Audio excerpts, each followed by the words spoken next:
Point number 6, story telling and engagement. Stories ऐकायला कोणाला नाही आवडत, त्यामुळे स्टोरीज द्वारे तुम्ही तुमच्या ऑडियन्सला एंगेज करू शकता. रिलेटेबल स्टोरीज सांगा, ज्याला तुम्ही नंतर मेन तुमचे जे पॉइंट्स आहेत त्याला तुम्ही कनेक्ट करू शकाल. फॉर एक्झाम्पल, जर तुम्ही प्रेझेंटेशन बद्दलच बोलणार असाल तर तुम्ही असं स्टार्ट करू शकता किंवा अशी स्टोरी बनवू शकता की लास्ट टाइम माझं फर्स्ट प्रेझेंटेशन होतं आणि मी माझ्या प्रेझेंटेशनचे मुद्देच विसरलो.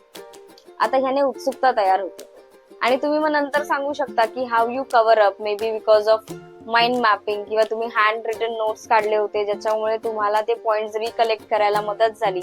असं तुम्ही एक एक्झाम्पल त्यांच्यासमोर सेट करू शकता. तुमच्या टॉपिक रिलेटेड एक्झाम्पल्स तुम्ही देऊ शकता.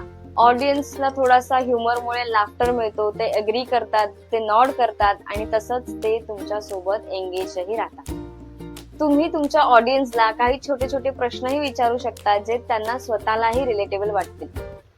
असे प्रश्न विचारल्याने तुमचे ऑडियन्सला ते प्रश्न रिलेटेबल वाटतात आणि ते तुम्ही पुढे काय म्हणताय याची उत्सुकतेने वाट पाहतात.